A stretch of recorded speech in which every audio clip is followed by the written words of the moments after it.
He would only play to the death. It wasn't a form of play anymore. It was all about winning.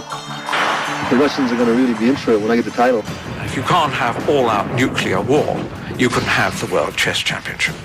But at the peak of his fame, he disappeared and self-destructed. He's shy, suspicious of strangers. So you don't understand, Harry. These Russians are against me. He's said to have taken out all his gold teeth because it was a way for the Soviets to send X-ray to attack him. He resurfaced 20 years later and turned his back on his country. Well, this is all wonderful news. It's time for the U.S. to get their heads kicked in. Now, an American hero lives as a fugitive. The most famous and the most inexplicable recluse ever. I want to know why. What drove Bobby Fischer into madness? He was very close to his mother. He felt abandoned by his father. He has a paranoid delusion. He had psychopathic tendencies. I don't think he's mentally ill. He's just become rotten. Basically, people think that there's something wrong with the man. I don't think there's going to be any reclamation. This is Bobby Fischer, Anything to Win.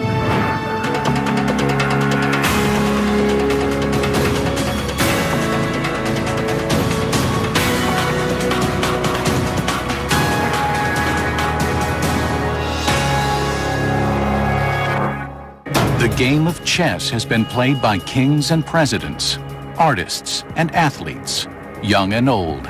But professional chess never garnered much attention until Bobby Fischer. Fischer really piqued the national imagination. He was charismatic, tall, handsome, somewhat mysterious. He was very interesting. He was offbeat. He was unique. He was idiosyncratic. Journalists love people like him. They make headlines. Chess was not a popular game. It was not part of American myth. Overnight, Bobby Fischer put chess on the map of America.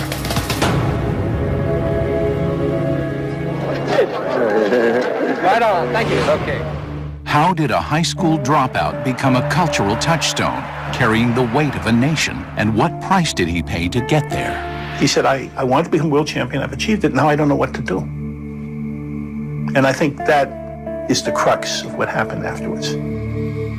If you put all your time and all your efforts to become a master in a thing like, or art like chess, you sacrifice. And the question is, what is it that you sacrifice? The next question is, of course, is it worth it?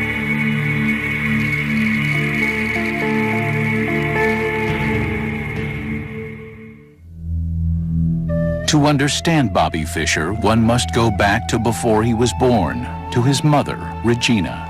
Regina was a brilliant woman. She studied medicine in the Soviet Union in the 1930s under Stalin. She spoke 7 languages fluently. By the time she had Bobby, she had studied in about 6 different universities. Because she was Jewish, Regina had fled Europe, separating from her husband, German biophysicist Hans Gerhard Fischer. She raised Bobby and his older sister Joan by herself, at one point living in a shelter for single mothers. There was a time when she considered putting Bobby up for adoption, and I think tearfully told the social worker in Chicago that it's not something she wanted to go through with. When Bobby was 5, his mother moved the family into an apartment in Brooklyn. His sister, Joan, bought a chess set in the candy store above which they lived. He was pretty soon completely obsessed by it, so much so that his mother took him to a psychiatrist. And the psychiatrist said, well, there were more things to worry about than chess. Relax. At 9, Bobby played his first organized tournament. By 11, he was a regular in New York's chess clubs. Bobby was a chess sponge. He would walk into a room where there were chess players, and he'd sweep around and he'd look for any chess books or magazine, and he'd sit down and he'd just swallow them one after another, and he'd memorize everything. He decided when he was 8 or 9 or something, they wanted to be world champion. I was getting pretty good when I was about 11. I started to feel pretty good. He said he read 1,000 chess books, and he absorbed the best from every one of them. I think he had the equivalent of 100 PhDs in chess. While the rest of us were concentrating on school studies and sports and girls. He memorized everything that was to be known about the theory of the time. Bobby did what you had to do to become the best player in the world. Chess is a complex game with a simple objective: to capture the opponent's king. Moving pieces in concert, players try to outwit and checkmate the opposition. What chess is really about is, as well as pure calculational power, it's about a form of wisdom, it's about intuition, it's about imagining yourself forward. Bobby just could feel his way forward. At the age of 13, he played this amazing match against Donald Byrne. Extraordinary, incredible game for anybody, and for a 13-year-old, it's virtually unbelievable. First of all, it was a queen sacrifice. Queen is the strongest piece on the board, and if you give it up, you usually lose. The game is over. Hans Kmach, who was a leading chess author and analyst of the day, called it the game of the century, and title sticks to this day. When Bobby was 13 years old in 1956, we were approximately of the same strength. I was 19, and we played about equally. A year later, when he was 14, he was clearly better than I or anyone else in the United States. Age 14, he became US champion. Age 15, he became the youngest grandmaster in history. By then, everybody knew we had a genius on our hands. The amazing Bobby Fischer. He replayed for the spectators the game in which he won the U.S. national championship. From the time he was 13 or 14, he was a celebrity. Here, chess players old and young competed against Bobby Fischer as he played 25 games simultaneously without a loss. The world approached him on his own terms, in part because he demanded it, in part because he was King Bobby. Will you tell us how old you are and where you're from? I'm 15, I'm from Brooklyn. This young man's name is Bobby Fischer, and listen to this. Already, he is the United States chess champion.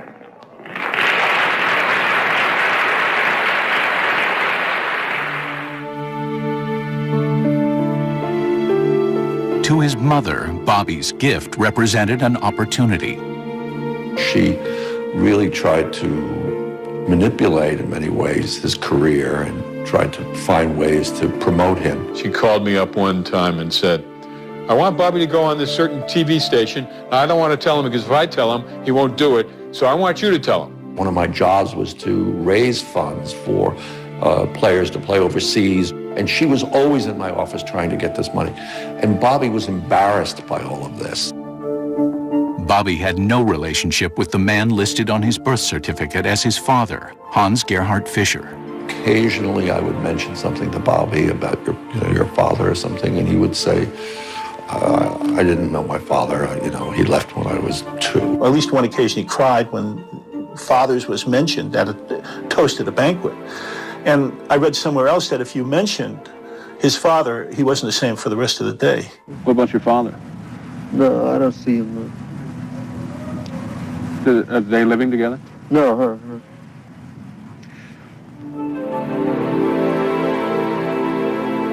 Sports writer Dick Schaap covered Bobby regularly and befriended him. My father, Dick Schaap, knew that Bobby didn't have really a father figure in his life, and I think my father filled that function, taking him to sporting events, trying to socialize him to a certain degree in a world outside of chess. But Bobby showed little interest in anything outside of the 64 squares. Although his IQ was estimated at 187, that's high genius level, it didn't translate into school success. Bobby dropped out of Erasmus High School after the 10th grade.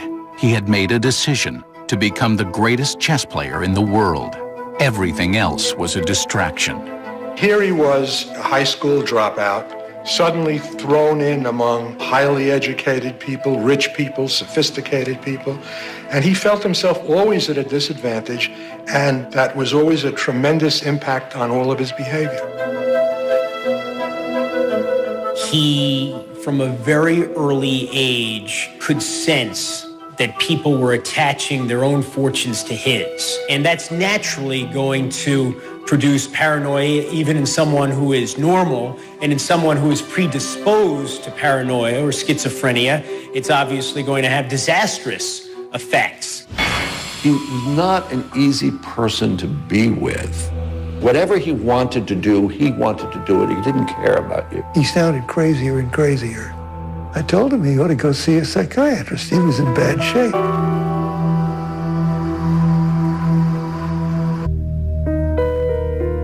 By his late teens, Bobby Fischer was the top chess player in the United States, and he was already using tactics of intimidation. Chess was not for him a form of play as much as it was a sport. He trained himself to win, physically, psychologically, and in terms of his chess knowledge.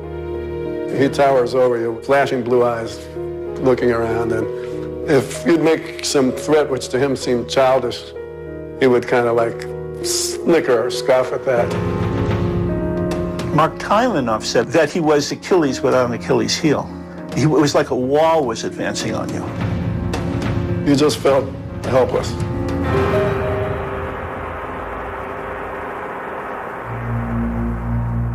But Bobby's success came at a price.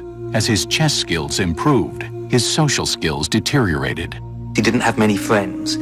His life became chess. Chess became his life. If you were in conversation with him over dinner, you would glance around to find that he'd taken out his pocket set and was playing. Chess and me, it's hard to take them apart, Just like my alter ego, People outside of the world of chess, he would refer to them as weakies or fish.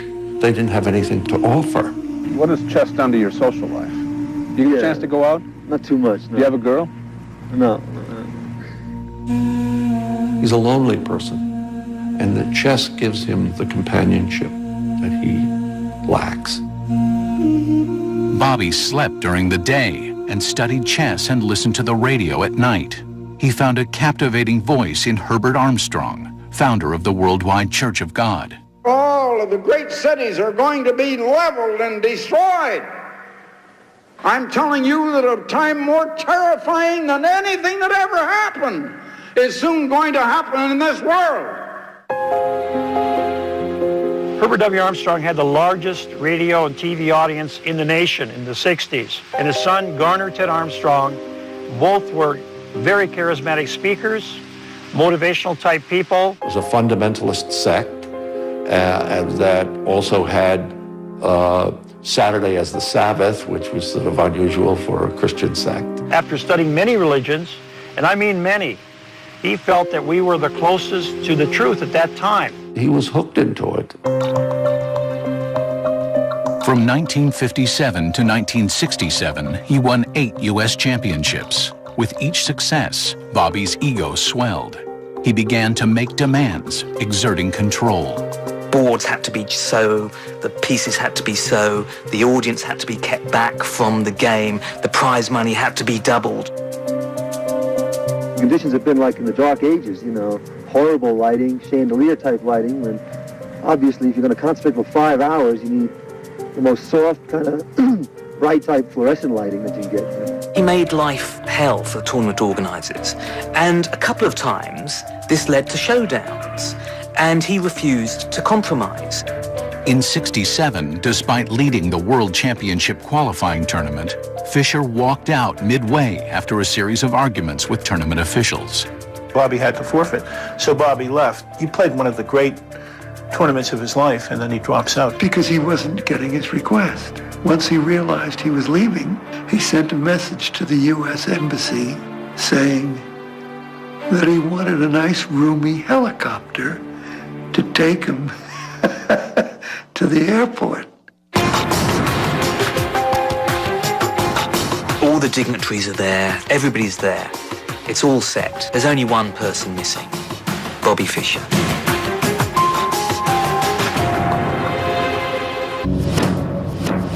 The World Chess Championship is a 3-year cycle. The world's top players compete in a series of regional tournaments called the interzonals, until the field is narrowed to 8. In the candidates round, the final 8 compete for the right to take on the reigning champ. When the cycle for the 1972 title rolled around, Bobby Fischer was at the top of his game. He easily won the interzonals, finishing with 7 consecutive wins. Then, he made history. He has to play a series of candidates matches, 3 matches. The first one He plays Mark Taimanov, wonderful, brilliant Soviet grandmaster. He beats him 6-0. The Soviets can't believe this. The match was over and Taimanov got up and said, well, I can always play the piano. Then he plays Bent Larsen, one of the great chess players as well, Danish grandmaster.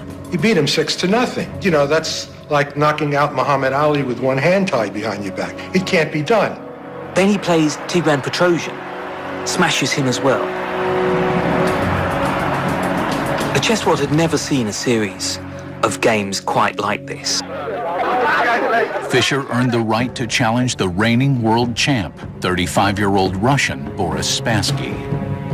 Spassky was a product of the Soviet chess machine, the Soviet school.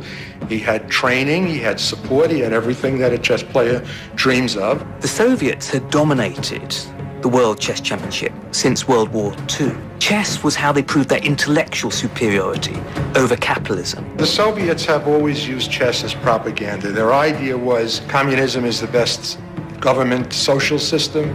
It produces the smartest men and women, so naturally, we win the World's Chess Championship. For years, Bobby had complained that the Soviets had conspired to retain the title. You sound a little angry when you talk about the Russians in the chess. That's right, yeah. Well, they've held my title for about 10 years, when I look at it.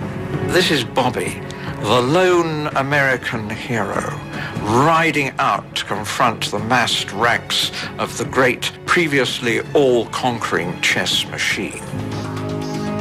The Cold War showdown sparked spectacular international interest. Iceland earned the right to host by offering a record purse of $125,000. But Bobby never signed the contract, and at the last moment had second thoughts.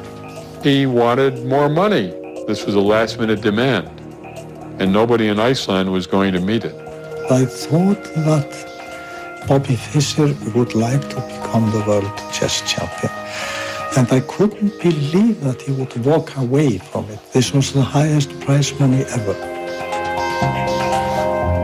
Thousands of fans and journalists descended upon Reykjavik, but when the opening ceremonies took place, one man was missing. There's the world champion himself, Boris Spassky. There's the American ambassador. There's the president of Iceland. There's only one empty chair, and it is, of course, the challenger. Where is the challenger? The challenger's in New York City, renegotiating the agreement. If Mr. Fischer has a moral to pass on, it is that the important thing in the game is not in winning, but in getting the highest percentage of the gate money.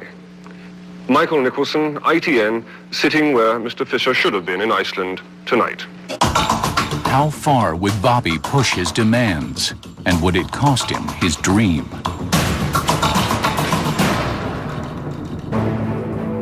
The 1972 World Chess Championship began without the challenger. The championship was in peril. Then a wealthy British chess fan called Bobby out.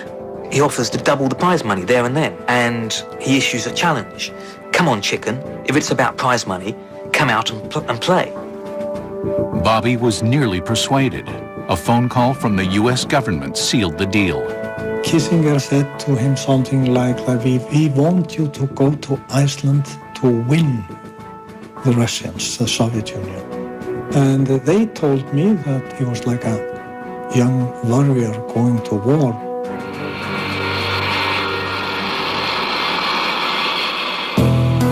Bobby finally arrived in Reykjavik, but as usual, the negotiations had only just begun. Bobby goes down to the hall, and he doesn't like the chessboard, and he thinks the chairs of the audience are too close, and he doesn't like the lighting. There isn't anything that Bobby likes, and he demands that each and every one of those things is changed. We had to remove several of the first rows, take the audience further back into the hall. The conditions were met, and on July 11th, 1972, the match began. Game one's an amazing game. Bobby plays a move that club players know not to play. He takes a pawn with his bishop. A rook pawn allows his bishop to be trapped. The mistake cost Bobby the first game. Well, I think he blundered, I think that's pretty clear, I think he was disturbed by some TV towers, who were hanging over him there, There was a man by the name of Chester Fox who had the camera rights, and he had to wrap the cameras in burlap. Fischer said he could hear the cameras even. He even said he heard the cameras when they weren't even turned on. Mr. Fox, yes. If it's not the noise that's bugging Mr. Fischer, what could it then be? I don't think anybody can tell you other than Bobby Fischer, and maybe he can't tell you. Bobby insisted that the cameras be removed. The Icelanders refused. Game 2 also went to Spassky by forfeit. He didn't show up for the second game and lost it too. The championship is a best of 24, with both players earning a half point for a draw. The first to 12.5 points is the victor. Tremendous disadvantage to be behind 2-0 at the start of a match. That's 5-0 in the last inning. It's a very, very big hole. But Bobby was unwavering, and he refused to continue unless the cameras were removed. Then we decided, away with the cameras. We are not jeopardizing the match for the cameras. They end up moving Game 3 into a tiny little room at the back, which is normally used for table tennis. And it was possibly Boris Spassky's big mistake. The Russians understood. They warned Spassky. They said, don't give in to him. Don't let him take control with his demands. Don't let it become his match, his tournament. Mr. Spassky, are you happy with the arrangements for today's game? He didn't need to agree to it. He could have stuck to his guns, and Fischer would have forfeited the World Championship, and Spassky would have remained world champion. Instead, Bobby seized the momentum, winning Game 3. That was a tremendous moment because it was the first time in his life Fischer had beaten Spassky. And it also indicated to us that Spassky wasn't quite on his game.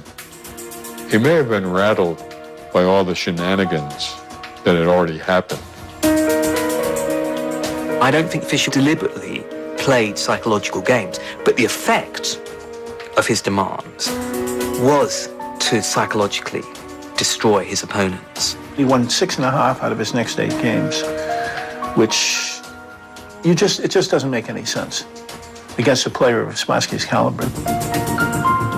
The Soviets even begin to wonder whether the CIA are poisoning Spassky. They check the chairs, they take the lights apart, and all they can find are 2 dead flies. A sample of his orange juice is flown to a KGB laboratory in Moscow for testing. They were measuring all kinds of beams and rays that could get into there. It can't be the case that Spassky is just crumbling like this in the face of Fischer's psychological onslaught.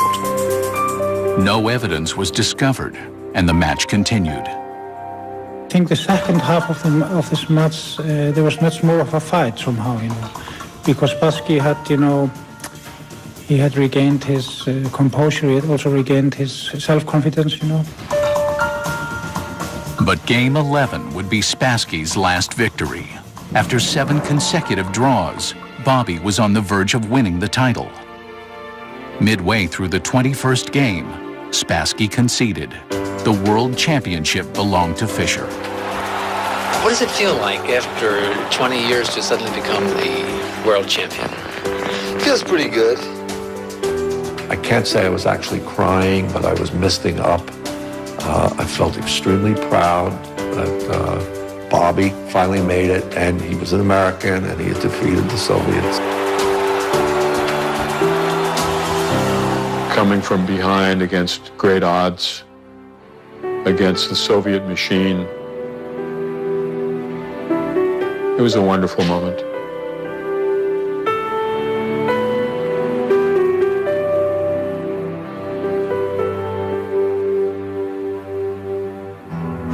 Next up, Fischer stuns the chess world. Fischer just disappeared. No speeches, no giving autographs, and it was to foreshadow what he was going to do for the rest of his life. He stopped playing. He disappeared.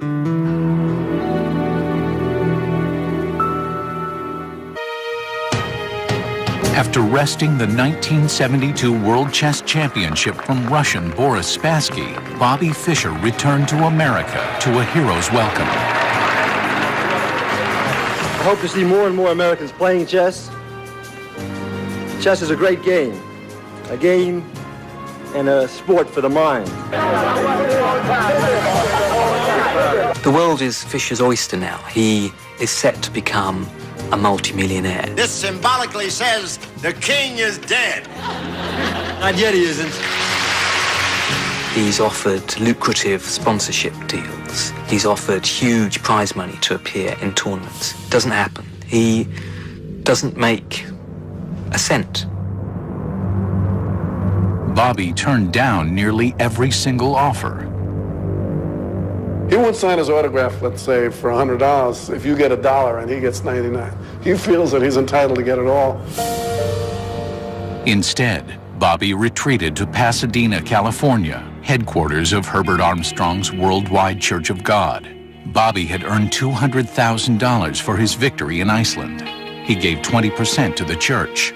In exchange, the church rented him an apartment and granted him use of its massive campus. You need a place to stay.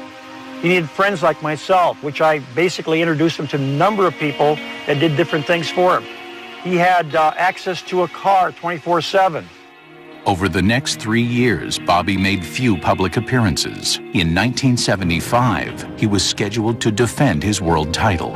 Fischer makes 179 demands before he agrees to play Anatoly Karpov. The authorities concede to 177 of them. Fischer sticks to his guns, and they make one more concession. It turns out there's only one final sticking point, which they can't agree to. Bobby demanded a change in the scoring, with draws not counting, and the champion needing to win 9 games, and the challenger 10 to take home the title. The proposal was rejected. Fischer won't compromise, and so forfeits the World Chess Championship. He could have gone on playing and winning and playing more of these beautiful games. God knows how long he could have been world champion. There was huge offers for Fischer to reappear in the chess world. It's really hard to understand why he didn't grab some of that money. I mean, it's unfathomable. He had this sense almost of divinity, and that no one could tell him what to do. And if he wanted $500,000 to play in a match or $1 million or $2 million, that's what he wanted. And if you weren't willing to pay the piper, he wasn't going to play. He could have lived any fantasy that a man ever had. In the late 70s, the Worldwide Church of God was splintered by leadership scandals. Over time, the church became aligned with more traditional Christian doctrines, but Bobby was long gone.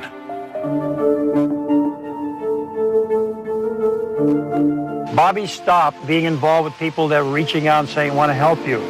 Stopped taking care of himself, added weight.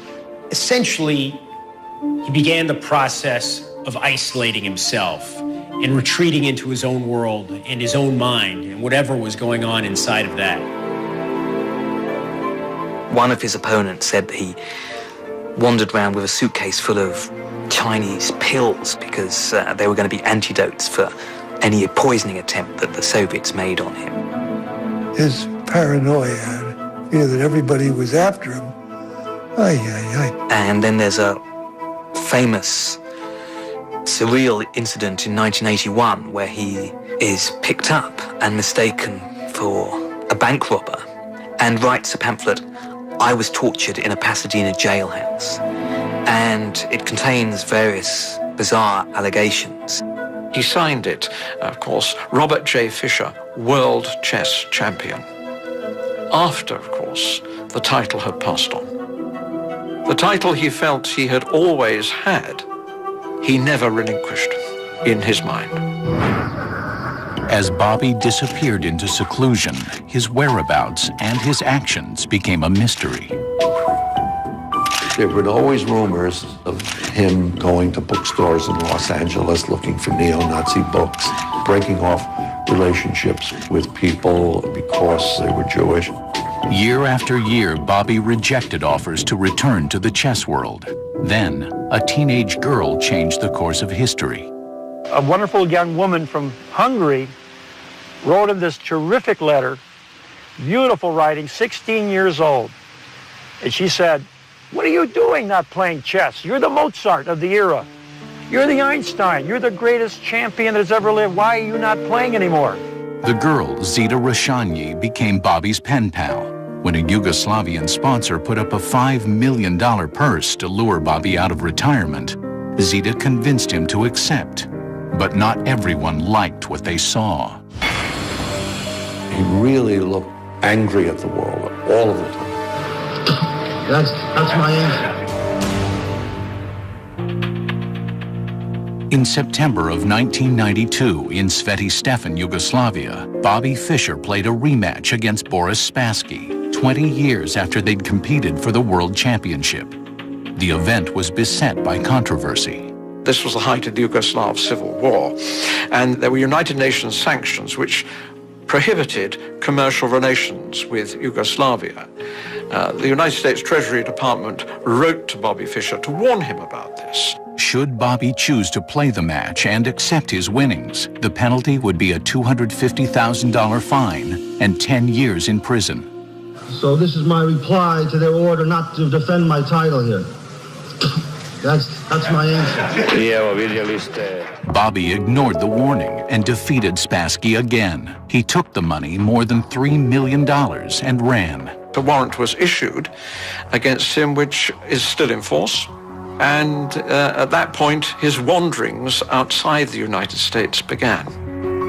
Bobby went to Hungary with Zita after the championship. He was in love with her.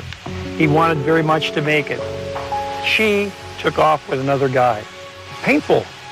This was possibly his only true love. Over the next 12 years, Bobby bounced around Europe and Asia. Stuck overseas, he missed the 1997 funeral of his mother, Regina. In the early 1990s, according to one chess grandmaster who knows them both, they were talking almost every day. Ultimately, he was very close to his mother, and it must have been a great tragedy for him that he couldn't spend those last years with her, that he was a fugitive.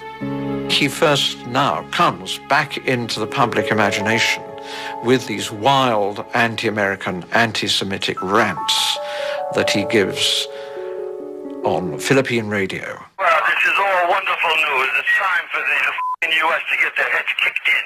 It's time to finish off the U.S. once and for all. If they death to President Bush, I say, death to the United States. The United States, the Jews. The Jews are criminal people. They mutilate their children. They're murderous, criminal, thieving, lying bastards. They made up the Holocaust as our word of truth to them. He was increasingly obsessed with these anti-Semitic issues. He wasn't playing chess anymore. So this was taking up more and more space. He said things like all the Jews in America should be rounded up. I mean, it's horrendous. Close down all the synagogues, arrest all the Jews, execute hundreds of thousands of Jewish ringleaders. Despite having a Jewish mother, Bobby has never considered himself Jewish. His anti-Semitism was a mindset. It was a sort of psychopathic illness which he couldn't shake off. Probably some hidden or not so hidden antagonism toward his mom, perhaps toward his absent father. In 2002, a stunning secret about Bobby's paternity was discovered. There wasn't a whole lot known about Gerhard Fischer, and when we started digging into it, we discovered that, in fact, Gerhard Fischer had never actually really been part of Bobby's life, that he never actually ever entered the United States. All evidence points to the father being Paul Nemenyi, who was a Hungarian physicist who died in the early 1950s. It wasn't clear whether they ever actually told Bobby that Paul was his real father. Beyond the physical resemblance, Bobby and Paul Nemenyi seem to share certain personality traits. Nemenyi was a very interesting character. According to one former coworker who we interviewed, he had a habit of carrying soap around in his pockets at all times so that he could wash his hands after he touched door handles. He was an animal rights activist. He did not believe in wearing wool. He would occasionally walk around with his pajamas sticking out from underneath his clothing. Bobby appears to have inherited more than just his father's eccentricities. Nemenyi had this, as I read, he had this phenomenal spatial ability. He apparently thought and looked at issues in ways that no one else did. It was unique. In chess, you have to visualize how a board with 64 black and white squares that's filled with maybe 24 pieces, how it might look 10 moves down the line. That's all about spatial relations. It really seems like there are a lot of parallels in the way that they thought. There remains one final twist to the revelation of Bobby's biological father. Paul Nemenyi was Jewish, and so Bobby Fischer, arguably the world's most vocal anti-Semite, is the product of not one, but two Jewish parents. Paul Nemenyi's life and career were ruined by the Nazis. He was fired from his university teaching job in Germany because he was Jewish. And to have a son then who has somehow grasped onto anti-Semitism as a cause is incredibly ironic. They're absolute criminals, the Jews. The Jews are behind this. It's a filthy Jew country. The explanation, then, of Bobby's resentment remains open for debate. I think my father, at the end of the day, he viewed Bobby as a guy who had unfortunately lost his mind. A lot of people think he's mentally ill. I don't think he's mentally ill. He's just become mean. He's become rotten inside. Coming up, an American hero languishes in a Japanese jail. He didn't know what was going to happen to him. So he's doing me as a gangster. He takes orders from President Bush. In July of 2004, after traveling freely for 12 years, Bobby Fischer was arrested in Tokyo for having an invalid passport. Unbeknownst to Bobby, the U.S. had revoked his passport 1 year earlier. This was many years after his crime of playing the 1992 match. Why had it taken them so long? One can only assume it was because he'd started making these anti-American comments. The United States is controlled by the Jews. It's a filthy, dirty, rotten country in every way, and it's always been a filthy, dirty, rotten country. Bobby Fischer, I think, was being pursued because of what he said, which, should be anathema to our American ideals of free speech. Month after month, Bobby sat in a Japanese detention center. Lawyers fought to get him free. Salvation would come from an unlikely source. The Icelandic chess authorities, who were very fond of Bobby, and they had never forgotten the debt they owed to him for putting Reykjavik on the map. Bobby Fischer is a part of the Icelandic history now. He became the world chess champion here. This little group was formed, kind of activist, Free Bobby Fischer group. Bobby became aware of our efforts. So he wrote a letter to the foreign minister asking to become an Icelandic citizen. And it was passed with a great maturity. After 9 months in captivity, Bobby was released to the Icelandic officials. He traveled 5,500 miles to his new home. When you saw him arriving at the airport in Iceland, he looked like he had gone to hell and come back. He had been at the edge of the abyss. He was grim, forlorn. He looked broken.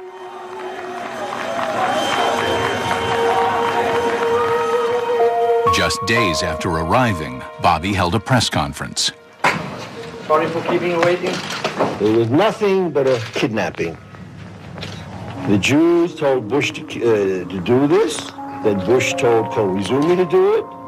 Then the U.S. government and the Japanese government sat down and decided Fischer must go to prison. He must be punished. He must be destroyed. How do you see things playing out here? Are you going to spend your time here? Are you going to travel?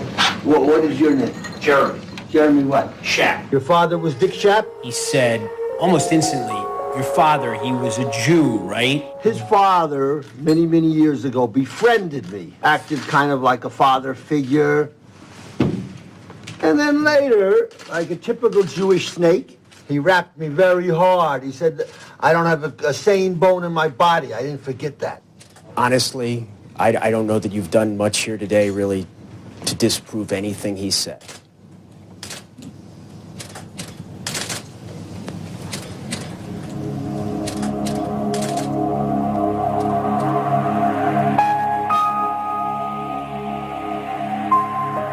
people here were not happy, about, well, why are we inviting this, raging anti-Semite to come to our country?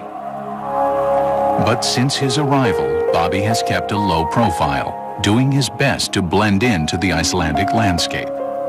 He's very quiet, he's content with himself. He has not made any problems at all here in Iceland, People are leaving him alone, really, and the media is leaving him alone, and I think that's great. I think that's the way it should be. Since childhood, Bobby Fischer has always preferred to be alone. Wasn't it Hamlet that said, I could be bound in a nutshell and count myself a king of infinite space? And that's what he has done. He has been bound in a nutshell for decades. But all the time he has counted himself a king of infinite space.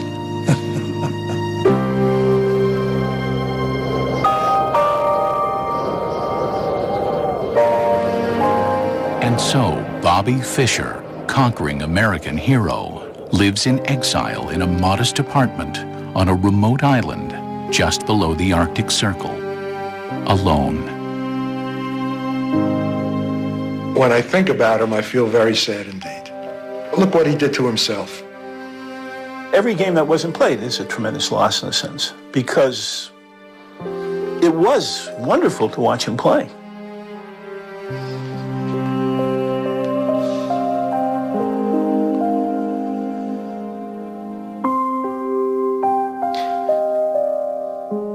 The worst thing in the world,